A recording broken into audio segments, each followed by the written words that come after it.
On January 15, 2025, a closed-door meeting in the House of Representatives just changed everything for 67 million Social Security recipients across America. What happened in that room could put an extra $200 to $400 in your bank account every single month, starting as early as this fall. But here's what they're not telling you on the evening news. This isn't just another cost of living adjustment that gets eaten up by inflation. This is something much bigger, and the window to benefit from it is closing faster than most people realize. Three powerful House committee chairs just broke ranks with their own party leadership to push through a Social Security proposal that even seasoned political insiders are calling unprecedented. The vote wasn't even close. It passed with support that nobody saw coming. But here's the part that's being kept quiet. There's a specific group of Social Security recipients who will get their increases first, possibly within the next 90 days, while others might have to wait until 2026. The criteria for who gets paid first has everything to do with when you started receiving benefits and almost nothing to do with how much you currently get. Most financial advisors don't even know about this priority system yet, and here's why time is running out. This proposal has to clear three major hurdles before the August congressional recess, or it gets pushed to 2026 when the political landscape could be completely different. If you're currently receiving Social Security, SSDI, or SSI, there are specific steps you need to take in the next 30 days to make sure you're positioned to receive these increases as quickly as possible, but most people won't find out about these steps until it's too late. Let me paint you a picture of what's really happening behind closed doors in Washington right now.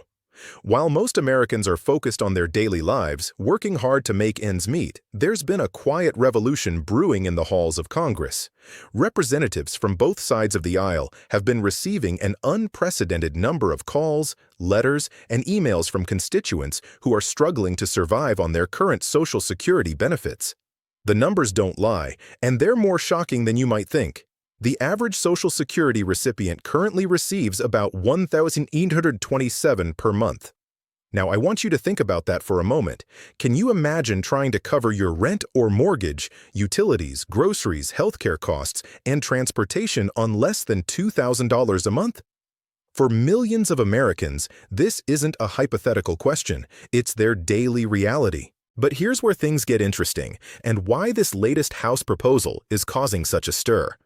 The proposed increase isn't just the typical 2–3% cost of living adjustment that we see every year.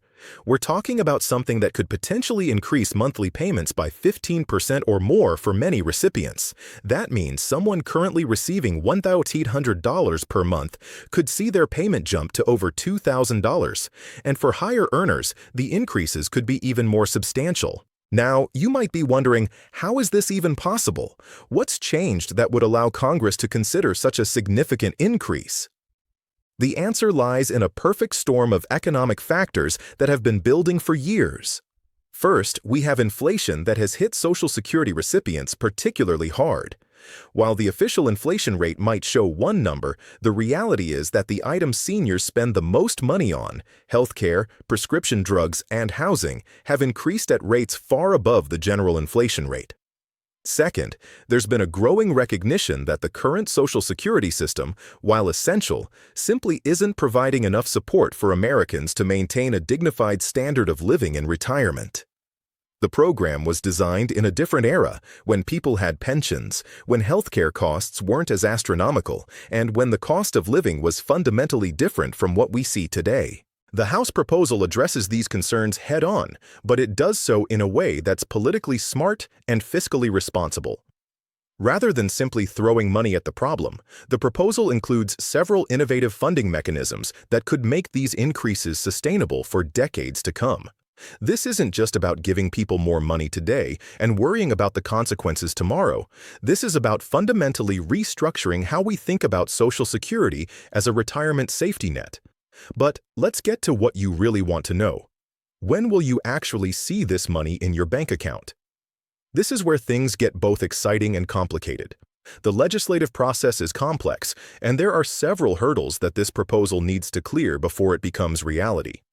However, based on my analysis of the current political climate and the timeline that's been laid out, here's what you can realistically expect. If everything goes according to the most optimistic timeline, we could see initial increases beginning as early as the fourth quarter of this year.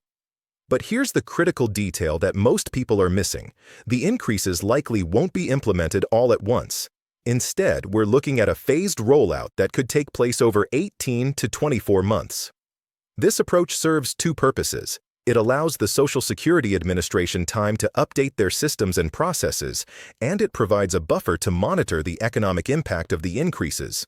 The first phase would likely target the most vulnerable recipients, those currently receiving the minimum Social Security benefits, disabled individuals, and those who have been on the program the longest. These individuals could see increases beginning in late 2025, with the full amount taking effect by early 2026. The second phase would include the broader population of Social Security recipients, with increases rolling out throughout 2026. Now, I know what some of you might be thinking. This sounds too good to be true, right? And you're smart to be skeptical. Let me address the elephant in the room. How is Congress planning to pay for these increases without bankrupting the system or creating unsustainable debt? The funding mechanism is actually quite clever and represents a significant shift in how we approach Social Security financing. Rather than relying solely on payroll taxes, which have remained relatively stagnant as a percentage of total compensation, the proposal includes provisions for capturing revenue from sources that weren't significant when Social Security was first designed. This includes updating the cap on Social Security taxes to reflect modern salary structures, implementing small taxes on certain types of financial transactions, and most importantly, finding ways to capture revenue from the gig economy and modern work arrangements that have historically fallen outside the traditional Social Security system. But there's another aspect of this proposal that's getting less attention but could be equally important for your financial future. The increase isn't just about the monthly payment amount. It's also about how those payments are calculated and adjusted over time. The new system would tie Social Security increases more directly to the actual cost of living that seniors experience, rather than the general inflation rate that includes items that retirees don't typically purchase. This means that if healthcare costs continue to rise faster than general inflation, which they almost certainly will, your Social Security payments would increase accordingly. If housing costs in your area spike, your payments would reflect that reality. This is a fundamental shift that could provide much better protection against the specific economic pressures that retirees face. But here's something crucial that most people don't realize. The timing of when you start receiving Social Security benefits could be even more important if these increases are implemented. The way the benefit calculations work, larger base amounts compound over time.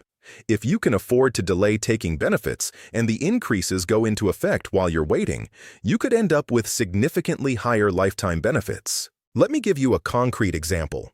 If you're currently 62 and eligible for early Social Security benefits of $1,500 per month, you might be tempted to start taking them right away. But if you wait until your full retirement age and these increases are implemented, you might be looking at $2,400 or $2,500 per month instead.